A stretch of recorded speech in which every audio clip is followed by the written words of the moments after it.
السلام علیکم۔ آج ہم لوگ ہمارے ہسٹری کا جو سیکنڈ لیسن ہے یورپی استعماریت، اس کا تیسرا پوائنٹ پڑھ رہے ہیں۔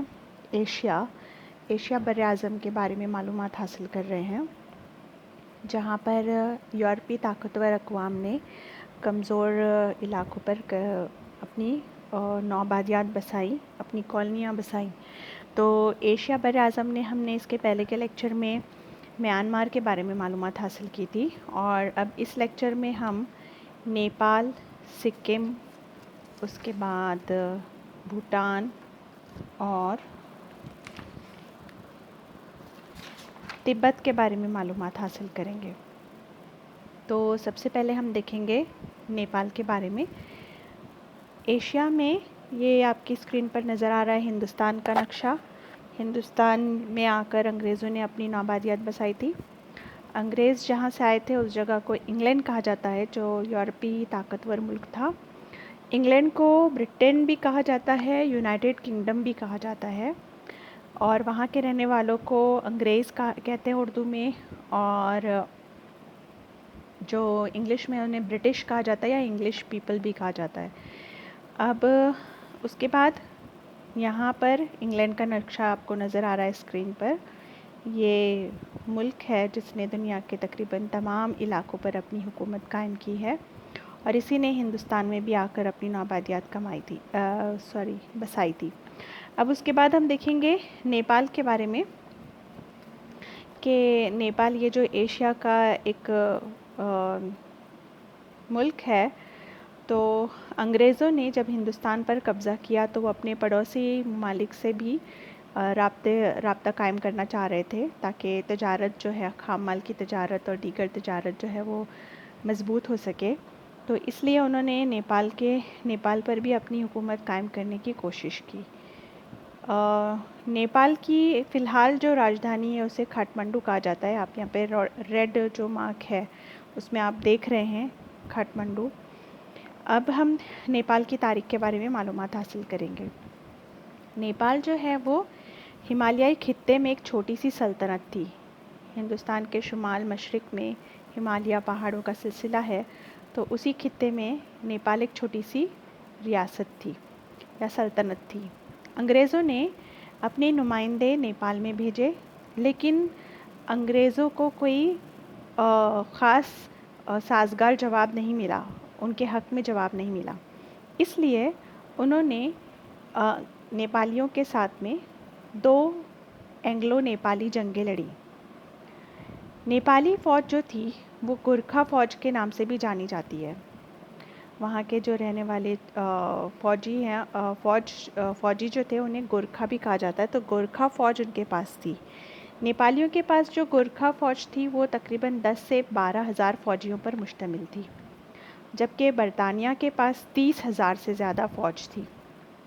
انگریزوں نے نیپال پر حملہ کیا، اور نیپالی فوج نے برطانوی فوج کو 1896 میں یہاں پہ آپ دیکھ سکتے ہیں مکوا پور کے مقام پر انگریزوں کو شکست دے دی۔ جی، نیپالیوں نے انگریزوں کو شکست دے دی تھی 1896 میں، یہ مکوا پور میں، یہ آپ کو نقشے میں نظر آ رہا ہے۔ انگریزوں کو یہ یہاں پر آپ نقشے میں دیکھ سکتے ہیں،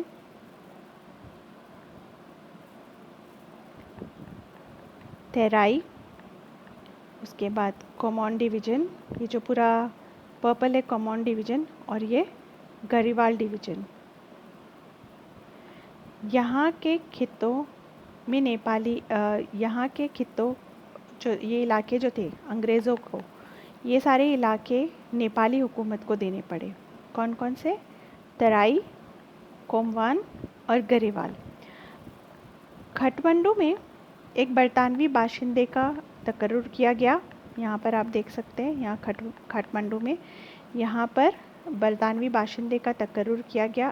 بعد میں 1923 میں انگریزوں نے نیپال کی خود مختار حکومت کو قبول کر لیا، یعنی 1923 میں انگریزوں نے یہ مان لیا کہ نیپال ایک خود مختار آزاد حکومت ہے۔ اس کے بعد اگلی تاریخ جو ہم پڑھنے والے ہیں وہ سکم کے تعلق سے ہے۔